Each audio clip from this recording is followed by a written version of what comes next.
こんにちは、マスクドモデラーです。今回は先日作成したガレージキットガンダム00クリスティナ・シエラの制作過程や模型作りに役立つテクニックを解説していきます。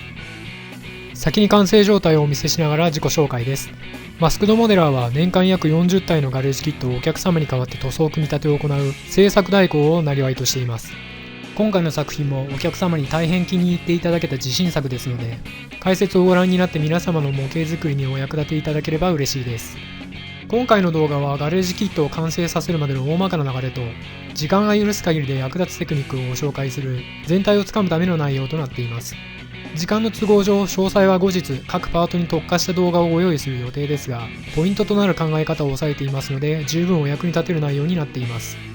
実際に制作代行で使っているテクニックをそのまま解説していますので、これからフィギュア作りを始める方には難しい部分もあると思いますが、できるだけ分かりやすく解説しますので、最後までお付き合いをお願いいたします。それでは仮組み、表面処理、塗装などの基本的な流れを順を追って解説します。マスクドモデラーでは、パーツチェック、仮組み、仮塗装、表面処理、肌塗装、アイペイント、塗り分け、組み立ての順で行っています。ここまでご覧になって経験がある方は気づいたと思いますが、仮塗装って何と思われたと思います。これは後ほど詳しくお話ししますので、今はそういうのがあるのか程度で大丈夫です。それでは各工程を詳しく解説します。最初はパーツチェックからです。まず部品がきちんと揃っているかを確認します。早く作りたくていきなり作業に入りがちなのですが、きちんと確認しておかないと制作中にパーツが見当たらないとき、自分がなくしたのかそもそも初めからなかったのか、責任の所在が曖昧になりディーラーさんに迷惑をかけてしまいますので、エチケットとして必ずパーツは確認しましょう。作業自体は付属のパーツリストと同じように並べるだけですぐ確認できます。パーツが多くて面倒なキットほど重要ですので、後悔がないよう必ずチェックしましょう。パーツチェックが終わったら仮組みに移ります。仮組みは全体の把握やパーツの合わせ、歪みをチェックする大切な工程です。ガレージキットのパーツはガンプラなどと違い、ぴったり合わないのが普通ですので、どんなに簡単そうなキットでも仮組みは必須です。パーツの歪みは熱を加えて柔らかくしてから直しますが、あると便利なのが電気ケトルです。ものによりますが、ハイスピードタイプなら 400ml の水が2分程度で熱湯になり、火を使わず作業机でお湯を沸かせるのでとても便利です。マスクドモデラーでは、組み立ての際に軸打ちとネオジム磁石を治療し、接着剤はほとんど使わないようにしています。理由はいつでも簡単に組み立てられるため、全体の色味などを把握しやすい。完成後も分解が容易で梱包・配送時に破損が起こらない。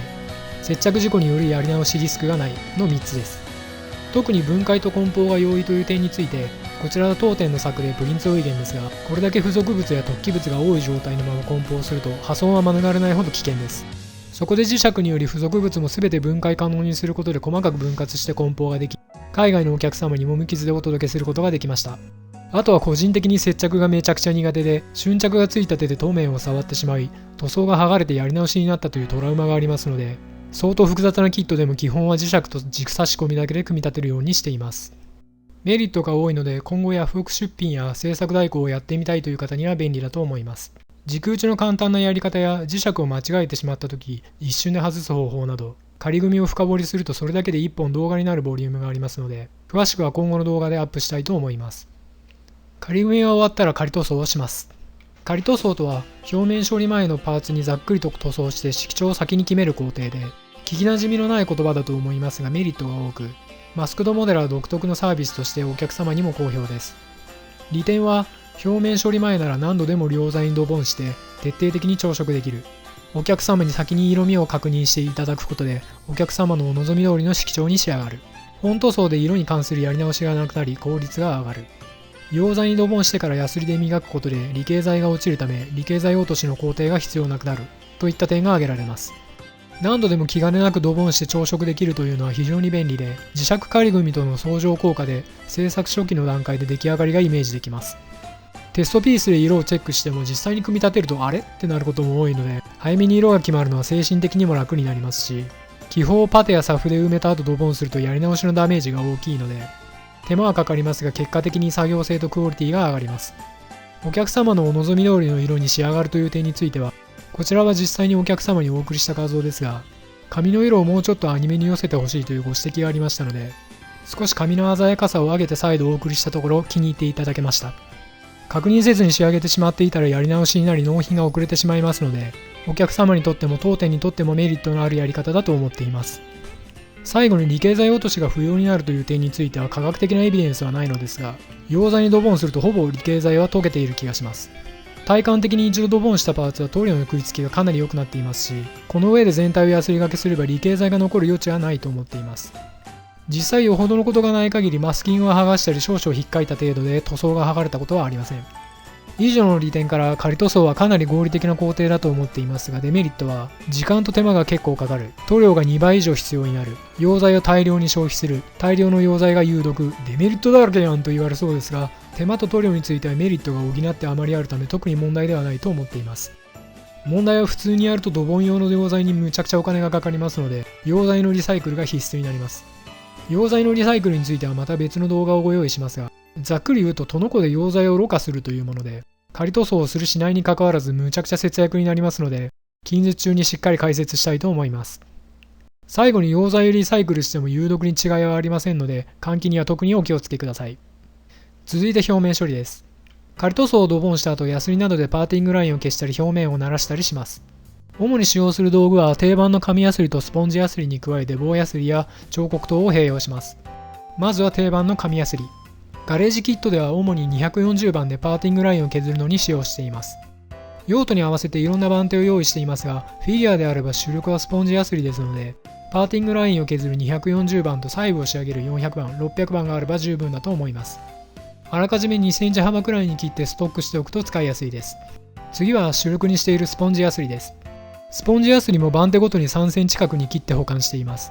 パーツにサフを吹いて整える場合は240から600番。サフレスのパーツは1000番まで磨いて傷消しをします。紙ヤスリとスポンジヤスリに加えて補助的に棒ヤスリや彫刻刀を揃えておくとパーツ成形がはかどります。便利な工具がいろいろありますが、今回使用したのは左からダイヤモンドヤスリナイフ型、筋彫りヤスリ、スピンブレードです。ナイフ型ヤスリは太めの筋彫りや髪の毛のヘアライン、LGDT の彫り直しに便利で、筋彫りヤスリは細い筋彫りを整えるのに重宝します。段落ちや L 字部分をシャープにできるスピンブレードもあると便利です。表面処理で特に気をつけているのは、パーツのすべてのディティールが丸みを帯びるようにということです。特に髪の毛や衣類のシワ、肌などはゴツゴツと角張った場所が少しでもあると柔らかそうに見えませんので、すべてのディティールをよく観察して丸くを心がけています。そのためヤスリは240番の粗めの番手とナイフヤスリを使う時間が一番長く、丸みがうまく出さえすれば表面処理は8割方成功したも同然と考えています。逆に角張った部分が少しでもあると、その後番手を上げて磨いても今一つな出来になってしまいますので、240番での丸み出しには十分な時間をかけています。ヤスリがけが終わったら肌部分はプライマーとクリアを拭いて傷のチェックをします。レジンの色を生かして肌色を作るサフレス塗装をしますのでサフは拭きません。クリアで光沢にするとヤスリ傷がよく見えるようになりますので、傷消しが不十分な場合はこの時点でしっかりとやり直ししておきます。サフレスの場合は傷が生まれにくいので1000番くらいまで磨いてツルツルにしておくと良いです。肌以外のパーツはホワイトサフに塗装色を混ぜたカラーサフを拭いて下地にしています。グレーのサフを使うと発色が悪くなりますし、ホワイトサフはパーツの状態が見づらいのですが、カラーサフを使えば見やすく発色も良くなり、このままハイライト色としてグラデーション塗装の下地にも利用できますので一石三鳥です。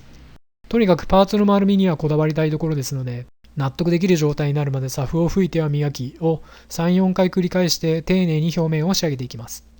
特に髪の毛は時間がかかる部分で、この作例くらい複雑な髪型になると作業時間の大半を髪の毛の表面処理に費やすことになります。とはいえ、髪やフィギュアの印象を大きく左右するため手を抜くわけにはいきませんので、様々な道具を駆使して抜かりなく仕上げていきます。表面処理が終わったら肌の塗装です。肌はレジンの白を生かしてクリア系のオレンジやピンクを混色して色をのせるサフレス塗装をしていきます。硬い質感がある白の顔料が入ったフレッシュやキャラクターフレッシュよりも比較的柔らかな肌が表現できるため、多くのフィニッシャーに対応されている塗装法です。今回はレジンの色が白よりも黄色がかったアイボリーでしたので、サフレスフレッシュピンクとサフレスフレッシュオレンジを3対1で混色し、ピンクの割合を多めにしました。これも仮塗装の段階で3種類ほど配合を変えた塗料で吟味しましたので、自信を持ってベストと言える肌色にできました。肌のメリハリをつける方法としては、先にシャドウになる部分から色をのせ始め、だんだんと全体に色をつけていき、シャドウとのメリハリが弱くなってきたら適宜シャドウを吹き、また全体に色をのせて調整するという繰り返しが最も失敗がなく手堅いと思います。手元に PVC フィギュアがあれば参考にすると全体の色が決まりやすいのでお試しください。肌の塗装が終わったら次はアイペイントです。順番的には衣類の塗り分けが終わった後に集中してアイペイントをする方も多いと思いますので、順番についてはこだわる必要はありませんが、顔が先に決まるとモチベーションの維持にもつながりますので、先に顔を描くのは個人的におすすめです。今回は途中の画像がないため、詳しくは次回以降アイペイントに特化した動画をご用意して解説しますが、主な要点としては、エナメル塗料を使う、ピンクで下書きをする、瞳をウレタンクリアでピカピカにするといったところです。エナメル塗料を使うという点については広く知られている方法で、時間の都合上詳細は割愛しますが、ラッカー系塗料はエナメル溶剤に溶けないという性質を生かして、エナメル溶剤をつけた筆で線のはみ出しを修正し、シャープに仕上げていくという方法です。詳しくはアイペイントやり方などで検索すると良い記事がたくさん出てきますので、ご覧になるととても参考になると思います。次に下書きをピンクで描くという点について解説します。眉毛やまつげを描く際、いきなりブラウンやブラックなどの色で描き始めるよりも、ピンクで眉毛とまつげの下書きを描いてからブラウンなどをのせていくことをお勧めします。理由は肌色が黒ずむのを防ぐためです。先にお話しした通り、ラッカー系塗料はエナメル溶剤に溶けにくいとはいえ、ブラックなどの強い色を溶剤で拭き取るのは結構大変で、肌色に染み込んで黒ずんでしまうことがよくあります。そこで表情が決まるまでの間、下書きとしてやや濃いめのピンクを使うと、肌色に染みついても自然に仕上がるというわけです。こちらの作例をよく見ると、眉毛とまつげの周りがうっすらとピンクでぼかしが入っていますが、これは下書きのピンクをほんの少し覗かしたり、下書きを修正する際に程よくピンクを残して描いたためです。このようにピンクで下書きを描くと、肌が黒ずまない、眉毛のまつげの周りにぼかしを作れる、といったメリットがありおすすめの方法です。具体的な作業イメージとしてはこんな感じです。完成画像をペイントツールで加工したものですのでかなり不自然ですが、イメージとして伝わればと思います。まず濃いめのピンクで眉毛、まつげを描き、慎重にブラウンなどでなぞります。肌が黒ずまないように清書の修正はできるだけ少なく済むよう注意して作業します。表情が決まったら瞳を描き込んでいきます。最後にウレタンクリアでコーティングして瞳をピカピカに仕上げます。瞳を光沢仕上げにする方法として代表的な例では、ラッカー系クリアを厚拭きしたり UV ジェルクリアを使う方法があり、いずれも綺麗な光沢に仕上がるとても有効な方法ですが、どうしても表面にわずかな波打ちや歪み、塗膜の段差が生じてつるっといかないことが多いため、最終的にウレタンクリアによる研ぎ出しでピカピカに磨いて仕上げています。ウレタンクリアはカーモデルやバイクモデルで使われる肉厚で光沢度の高いクリアで、コンパウンドで磨き込むとガラス玉のような仕上がりになります。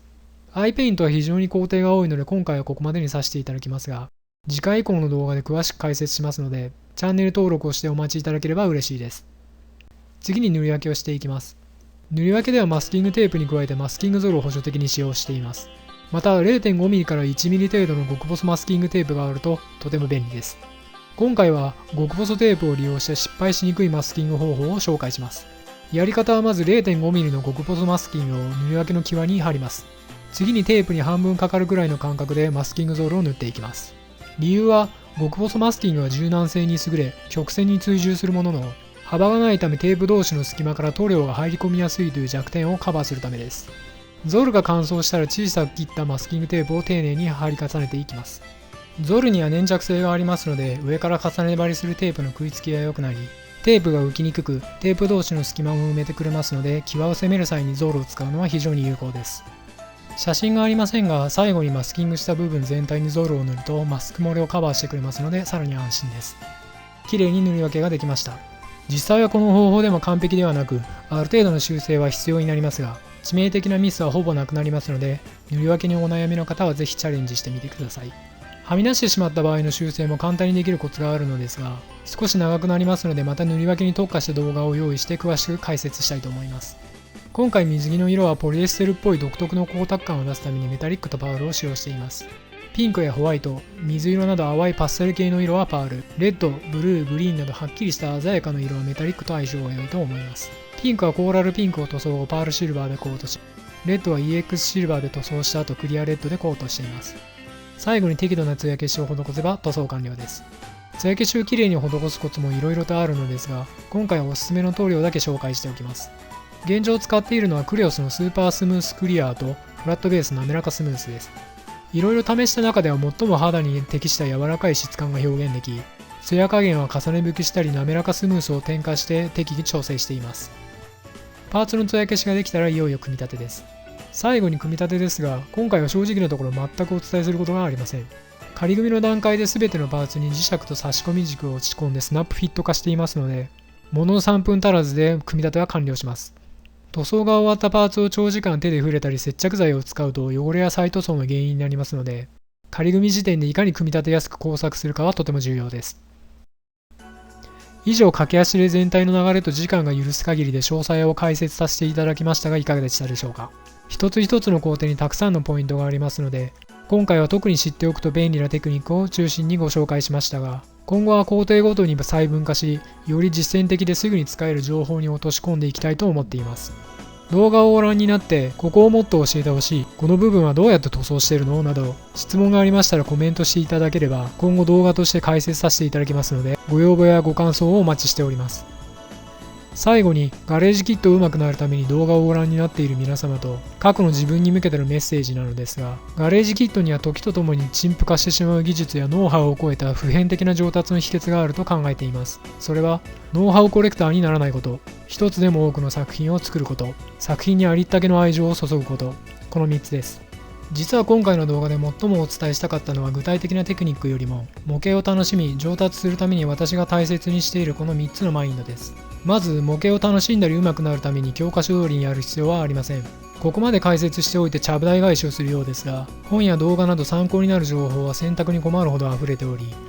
正解探しに時間を費やしてしまい、実際に行動する時間が奪われていることが多々あると感じています。当たり前の話ですが、10時間動画を見るより実際に1時間手を動かした方が上手くなりますし、10冊本を読むより1体模型を完成させた方がはるかに腕が上がります。また、模型作りに正解はありません。自分で考え、体験した失敗や成功、作り上げたという実績と自信に勝る生きた知識は他にありません。さらに大切なことは、最も品質の高い模型が全ての人にとって最も価値のある模型ではないということです。苦労しながら自分で作り上げたフィギュアは他人の評価がどうあれ本当に可愛いものです。今でも自分自身未熟な部分が多いですが、それでも自分が作ったフィギュアは一番可愛いと思っています。私が好きなアニメの中で主人公が先輩に可愛い 3D モデルを作るとき意識していることを質問した際に可愛くなれって念じながら作ってると答える一幕があるのですが、これが私の心にはずっと刺さり続けています。まるで理論無視の根性論のようですが、最終的に自分にとって最高の作品を作るには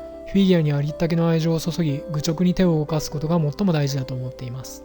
うまく作る自信がないからと情報を集めるだけでなかなか手を動かせないという方はぜひ今すぐ動画を閉じてフィギュアを作り始めてください。この動画の内容は全部忘れてしまって構いませんので、大好きなフィギュアを手に入れた時のワクワクとフィギュアたちがあなたの手で完成させてくれる日を心待ちにしているということだけは忘れないでください。動画を見て参考になったと言っていただくよりも、フィギュアを作りたくなったと手を動かすきっかけになることの方が何倍も嬉しく思います。全国に眠っている未完成のフィギュアたちが1体でも多く完成し、あなたに愛されることを願っています。最後までご視聴ありがとうございました。このチャンネルでは模型に役立つテクニックや知ってお得な情報を配信しています。動画がお役に立ちましたら高評価とチャンネル登録をお願いします。過去作品はホームページに、最新情報は Twitter にて発信していますので、概要欄のリンクからフォローしていただければ嬉しいです。今日があなたにとって素敵な模型日和でありますように。また次の動画でお会いしましょう。さようなら。